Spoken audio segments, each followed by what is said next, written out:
क्या सिर्फ सोच बदलने से इंसान अमीर और सक्सेसफुल बन सकता है? नेपोलियन हिल कहते हैं हाँ, और इसी सीक्रेट को समझने के लिए उन्होंने 20 साल तक दुनिया के सबसे सक्सेसफुल लोगों का स्टडी किया। आज हम जानेंगे थिंक एंड ग्रो रिच के पहले पार्ट की सबसे powerful learnings. Think and grow rich सिर्फ पैसे कमाने की बुक नहीं है, बल्कि सक्सेस का माइंडसेट डेवलप करने की गाइड है। नेपोलियन हिल ने एंड्रू कार्नेगी, हेनरी फोर्ड और थॉमस एडिसन जैसे 500 से ज्यादा सक्सेसफुल लोगों की हैबिट्स को स्टडी करके ये बुक लिखी। इस बुक का पहला और सबसे इम्पॉर्टेंट लेसन है, जो चीज़ तुम्हारे माइंड में बार बार आती है वही एक दिन रियलिटी बन सकती है। हर इन्वेंशन, बिजनेस और सक्सेस की शुरुआत एक थॉट से होती है। Dzire, burning desire. हर इंसान सक्सेसफुल बनना चाहता है, लेकिन सिर्फ विश करने से कुछ नहीं होता। सक्सेस के लिए बर्निंग डिजायर चाहिए। नेपोलियन हिल एडविन सी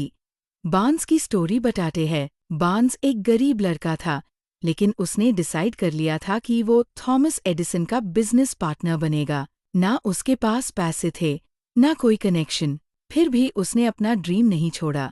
छोटे काम करते हुए उसने एक अपॉर्चुनिटी पकड़ी और आखिरकार एडिसन का पार्टनर बन गया। लेसन, अगर डिजायर स्ट्रांग हो तो प्रॉब्लम्स सिर्फ टेम्पररी होती है। फेथ, डिजायर के बाद आता है फेथ। फेथ का मतलब है खुद पर इतना ट्रस्ट रखना कि दुनिया मना करे, फिर भी तुम अपने गोल पर बिलीव करो। अगर तुम रोज नेगेटिव सोचोगे, मैं नहीं कर सकता, तो माइंड भी वही मान लेगा। लेकिन अगर रोज बोलो, मैं सक्सेसफुल बन रहा हूँ, तो धीरे धीरे सबकॉन्शियस माइंड उस डायरेक्शन में काम करना शुरू कर देता है। फेथ कॉन्फिडेंस को जन्म देता है और कॉन्फिडेंस एक्शन लेने की हिम्मत देता है। ऑटो सजेशन, ऑटो सजेशन का मतलब है अपने सबकॉन्शियस माइंड को पॉजिटिव इंस्ट्रक्शंस देना। तुम जो बात बार बार रिपीट करते हो, वही तुम्हारी आइडेंटिटी बन जाती है। इसलिए नेपोलियन हिल रिकमेंड करते हैं कि अपना गोल लिखो और रोज सुबह शाम उससे पढ़कर इमेजिन करो कि वो ऑलरेडी अचीव हो चुका है। ये प्रैक्टिस तुम्हारे फोकस और मोटिवेशन दोनों को स्ट्रांग बनती है। स्पेशलाइज्ड नॉलेज, नॉलेज इम्पॉर्टेंट है, लेकिन सिर्फ जनरल नॉलेज से सक्सेस नहीं मिलती। आज इंटरनेट पर इंफॉर्मेशन की कमी नहीं है, फर्क इस बात का है कि तुम किस स्किल में एक्सपर्ट बनते हो। अगर तुम यूट्यूब क्रिएटर बनना चाहते हो, तो सिर्फ वीडियो बनाना नहीं, बल्कि story telling, editing, thumbnail, SEO और ऑडियंस साइकोलॉजी भी सीखनी होगी। जितनी वैल्यूबल तुम्हारी स्किल होगी, उतनी ही तुम्हारी अर्निंग और अपॉर्चुनिटीज बढ़ेंगे। इमेजिनेशन, नेपोलियन हिल इमेजिनेशन को सक्सेस की वर्कशॉप कहते हैं। हर नया आइडिया पहले इमेजिनेशन में ही पैदा होता है। उबर, अमेज़न और एप्पल जैसे सक्सेसफुल बिजनेसेस भी किसी की इमेजिनेशन का रिजल्ट।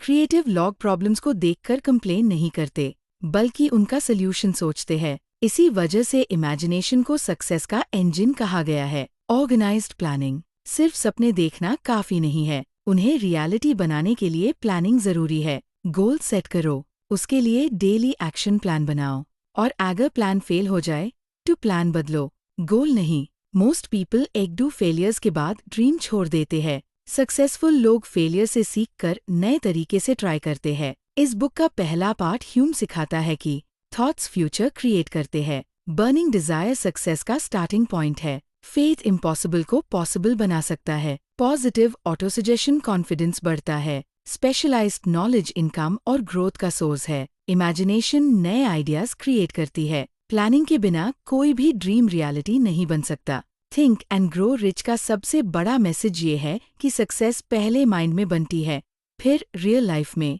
अगर तुम्हारे पास clear goal, strong desire, self belief और डेली एक्शन है, तो सक्सेस सिर्फ टाइम की बात है। याद रखो, ड्रीम वो नहीं जो सोते वक्त आता है,